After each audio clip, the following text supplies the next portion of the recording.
Hey guys, welcome to my YouTube channel. In today's video, I'm going to show you how to create a waterfall chart using this method. Right, in the previous video, I show you the easiest way of creating waterfall chart. However, that comes with some challenges.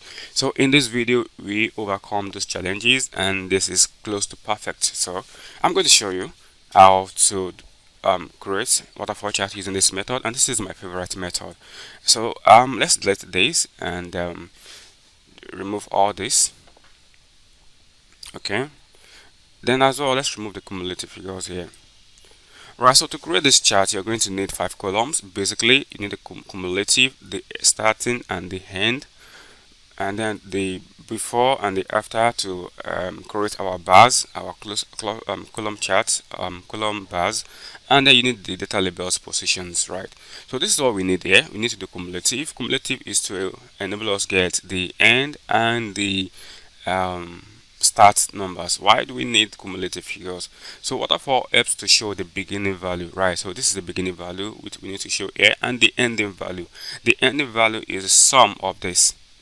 Right, so we can easily say this is the sum of this and then pick our 7,200 as a sum.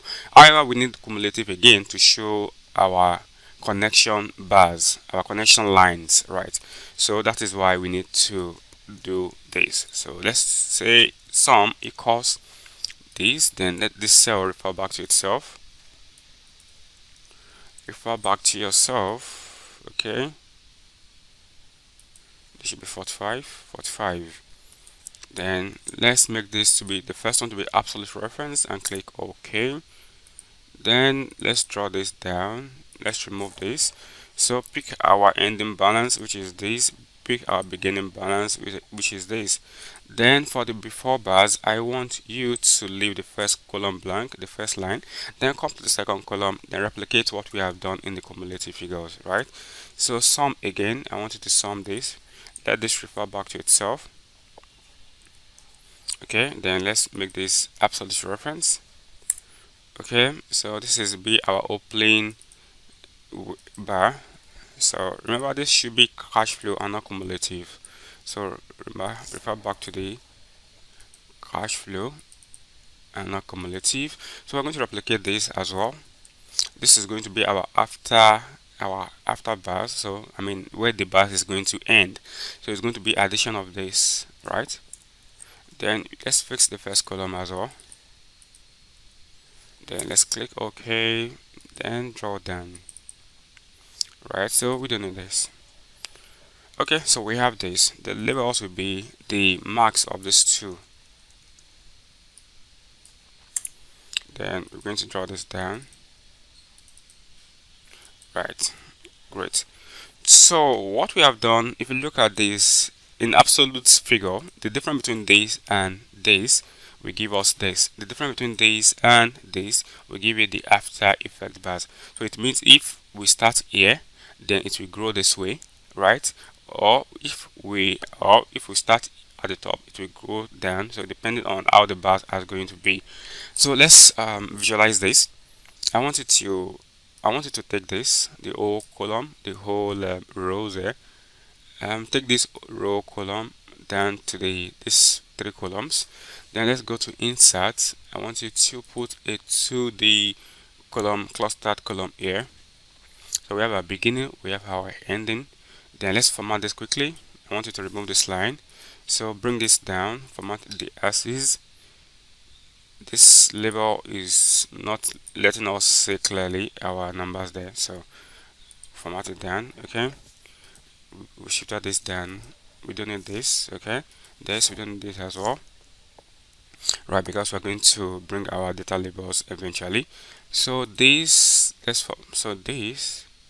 let's change this to a line chart.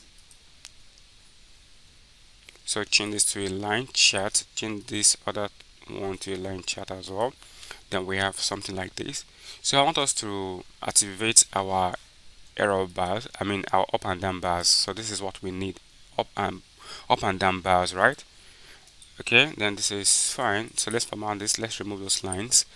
I don't want to see any line here, so no line. Then for the second one as well, I want no line. Okay, Now for this, let's format this chart. I want this to be about 30% gap width, right? So this is big. I think that's fine, right? Then let's make this 30. Let's remove the space. Let's just be 30, right? So this is better as well. Now, so let's remove this. This should be so this. So these bars, these are the white bars are the positive values. So I'm going to change this to green. Okay, so I want no border. Then I want this to be filled with green. I want this green. Then this black color. These are the negative values. I want these values to be red. Then remove borders, right?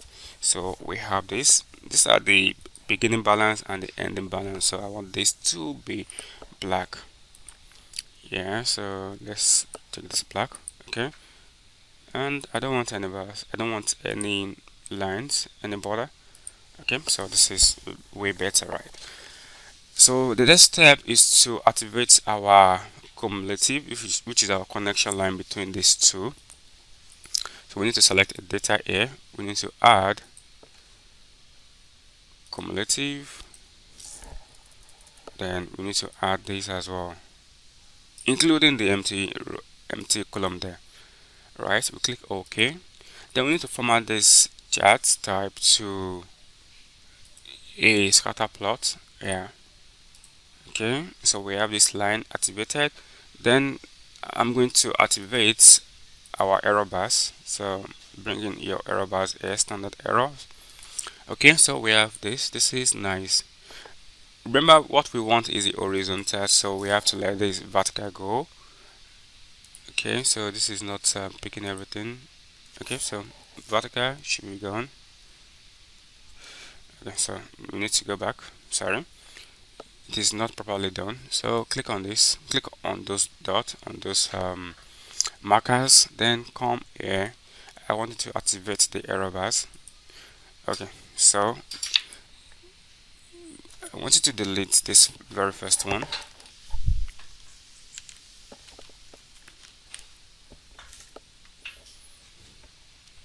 So remove this.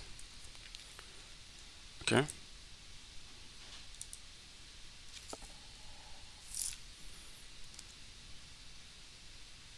Yeah, so the only thing we need is the horizontal bars. Then we're going to remove all these caps.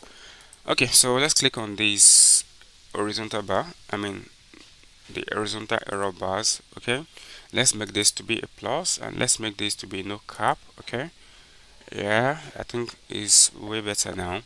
Let's make this to be light gray. It's too deep. Let's make it light gray or something of this nature, right? Yeah, then let's remove the marker. We want nothing there, right? So this is way better.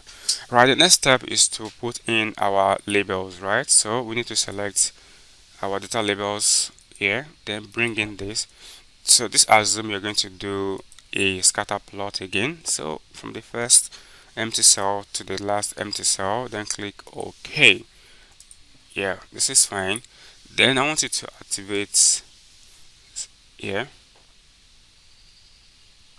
Okay, so plot area. Okay, so this one. So click on data labels, then go to your data design, chart design, then activate your data labels, make it to be above. So this gives us the flexibility, Then this is not correct. This is showing the cumulative figure. The cumulative figure is just to enable us show this at the top of our bars. So right here we need to no bother. So right here we need to change this, and we have to change this to what we have here. Okay, so I'm going to copy the whole of this. Right, then again double click on each of those and change this to 7, or you can pick it directly from the cell here. So I'm going to change this manually, so that is where you need to do the manual work. Then change this to 48, click on this, paste it again, change it to 49. This will be 50, right? I'm going to copy this again. Then this will be 51. This will be 52. This will be 53. This will be 54. Okay. 55. 56. Okay. Then 57. Right. So, and this is 58. Okay. So we have this. Alright, so this is showing correct figure. So we start from, so let's activate this. Let's activate the data labels here as well. Okay, so this is fine. However, this is showing at the bottom because this is negative, right? So to make this to be at the top of the bar, we need to drag this up, right? So we have that flexibility of bringing this up. Okay, then click on this line. So we need to let this line go. We want this line to disappear, so we're going to say no line. So this is fine, right? This is how you play around with your chart. Then you can change this one to be, make this to be, let's say this. Let's make this to be free cash flow, right? Okay, free cash flow. Let me see if this is going to work. Waterfall.